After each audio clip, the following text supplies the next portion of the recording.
आज गोलूच्या स्कूलमध्ये master chef day होता आणि त्याला बनायचं होतं शेफ. त्यासाठी आम्ही त्याच्या कपड्यांची सगळी तयारी केली होती आणि ही कॅप सुद्धा घेतली होती. पण प्रॉब्लेम हा होता की ही कॅप पूर्ण प्लेन होती आणि आम्हाला त्याच्यावरती मास्टर शेफचा लोगो काढायचा होता. आणि तुम्हाला तर माहिती आहे आमची सगळी लास्ट मोमेंटलाच तयारी असते, म्हणून सकाळची सगळी कामं बाजूला ठेवून आम्ही त्याच्याच तयारीला लागलो. लोगोसाठी ताई आणि मी प्रयत्न करून झालो, आम्हाला काही जमलं नाही. मग सरळ आम्ही मम्मीलाच बनवायला दिलं. मम्मी कॅप रेडी करत होती तोपर्यंत मग आम्ही बाकीची तयारी केली आणि इतका उशीर झालाय निघायचा आणि ह्याला आपले नखरे सुचतायत. आणि हा बघा आमचा मास्टर शेफ पण विदाऊट कॅप. आणि इथे आमची कॅप सुद्धा रेडी झाली आहे, एकदम परफेक्ट लोगो बनला आहे. आता कॅप वेअर केल्यानंतर फायनल गोलूचा लुक बघा आणि हा आहे आता कम्प्लीट मास्टर शेफ. इतका उशीर झालाय की आम्हाला तसंच धावत निघायला लागलं स्कूलसाठी. गोलूला स्कूल मधून सोडून आल्यानंतर माझं एक नायकाचं पार्सल आलं होतं, ज्याच्यामध्ये मी मेकअपचे product, skin care products order केले होते आणि ह्याचा हॉल व्हिडिओ पण मी सेपरेट केला आहे. त्यानंतर मम्मीला आणि मला थोडं बाहेर काम होतं, आम्ही बाहेर जाऊन पटकन ते काम करून आलो. घरी आल्यानंतर मी हा चोकोबार खाल्ला, कारण गोलू नसला कीच मला खायचा चान्स मिळतो आणि गोलू नव्हता ह्या संधीचा मी पूर्ण फायदा करून घेतला. हे खाऊन झाल्यानंतर मला परत भूक लागली, मग मी बोलली की जेवणच घेते. लंच करेपर्यंत गोलूच्या स्कूलचा टाइम झाला होता. मग गोलूला स्कूलमध्ये आणायला गेली होती आणि आणायला गेली होती तोपर्यंत हा मास्टर शेफचा गेटअप तो पूर्ण निघून गेला होता. त्यानंतर दुपारी मस्त ताणून झोपली आणि गंगूबाईला सरळ कामाला लावलं होतं. संध्याकाळी फ्रेश होऊन उठली आणि ती मी मेकअप वगैरे करून रेडी होत होती, कारण मला एक डान्स रील शूट करायचं होतं. आणि हा व्लॉग ना आमचं नाशिकला जायच्या आधीच आहे, पण तुम्हाला तर माहितीच आहे की मला लेट पोस्ट करायची सवयच आहे. इथे मला जवळजवळ 2 तास लागले रेडी व्हायला. इतका वेळ मला फारसा लागत नाही, पण मी गेट रेडी विथ मी पण शूट करत होती, त्याच्यामुळे जास्त वेळ गेला आणि फायनली शूटला स्टार्ट केलं. आणि हा आहे माझ्या डान्सचा बीटीएस. आणि तुम्हाला माहितीये का हा बीटीएस कोण रेकॉर्ड करत होतं?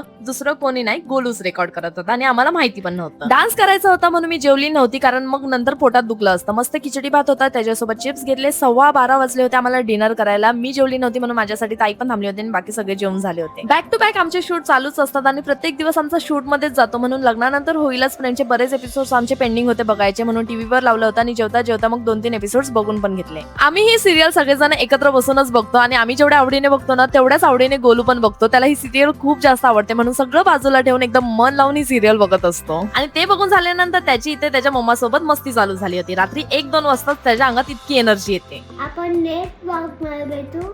हा ब्लॉग कसा वाटला ते सांगा कमेंट मध्ये. बाबा. आणि आता सांगतो bye bye, take care, good night. Like करा, कमेंट करा, काय पण करा.